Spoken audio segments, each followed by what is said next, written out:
Hi there. Hey, I wanted to share with you today how to get a really beautiful patina on an acrylic painting. I work on wood.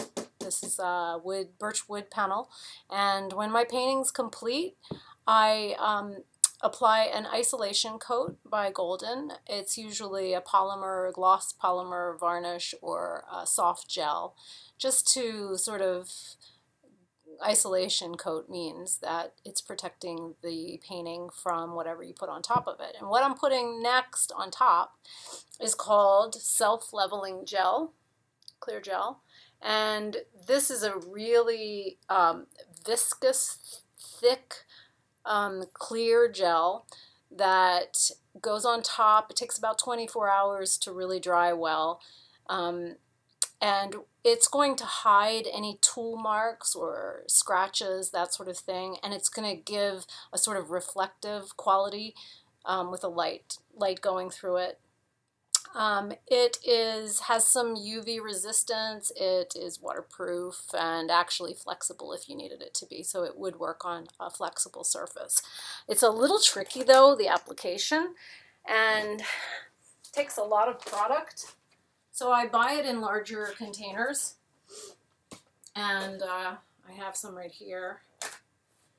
And I have blocked off the rest of my studio so that my dogs don't come in here and lay down next to it and with their big floppy tails in my painting. It's happened.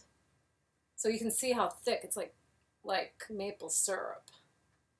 And I'm pouring it on pretty generously. You really have to have a place to work. I have some Visqueen sort of plastic underneath this because it is going to drip off the sides and it's going to be really messy. So I'm moving it around. It will settle. I mean, it's called self-leveling because, it will sort of level out. You can see it really moves slowly. You have to gently nudge it around. You can also pick the board up.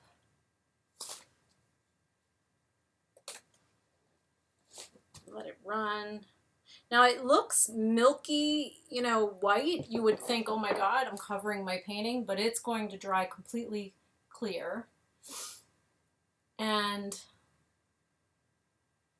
like I said, it's going to give you this depth, between this depth that you're looking through. And there's something about that's that really enhances the color of your painting. Now, I can see, and I don't know if you probably can't see this, but there are little bubbles forming in here. And because this is so viscous, it's so thick, those bubbles are not going to pop on their own. And I have a trick for that. Once I get this stuff kind of spread around. And I'm letting it run off the sides. So because I have this plastic down underneath, it can just go right off the sides. And I'm using this foam brush. It just, it's not going to streak at all. Not that there would, if you did use a regular brush, it probably wouldn't streak anyway because the whole point of this stuff is self-leveling, right? So those little marks kind of disappear as it settles. So afterwards, so I'm going to show you this and then make another little video to show you the finish, because when this is finished, it's going to be a really, really high gloss, and that's not necessarily what I want for my finish. But I love this depth that it gives. So when I'm finished with this, I'm going to lightly abrade the surface with steel wool, and then I'm going to apply a cold wax paste for the finish, which gives it, it knocks back the sheen a little bit and almost has an encaustic look to the painting. If you know what encaustic is, that's actually painting in wax. But the wax, the finish, on top, the wax finish on top, just gives it such a sexy, luscious, sort of satiny, matte satiny sort of finish. I'm rambling, aren't I? Okay, so I've got it spread out. And it may be, you know, maybe thicker in some areas and not as thick in others. It's not going to matter. It's just going to settle down tonight into a nice, even coat.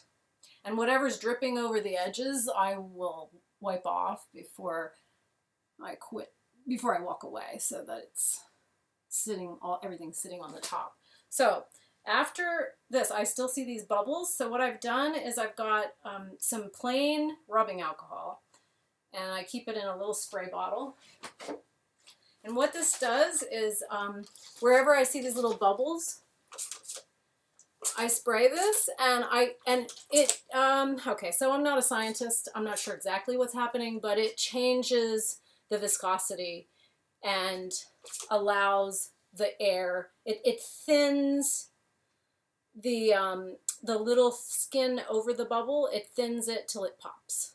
So now there's one last one, and it doesn't seem to have any negative effect on the rest of this. Now, if my golden retriever comes in here, I'm in trouble, because it's happened before. He's laid down right next to the painting with his big tail right in the middle of it, and it's a big mess.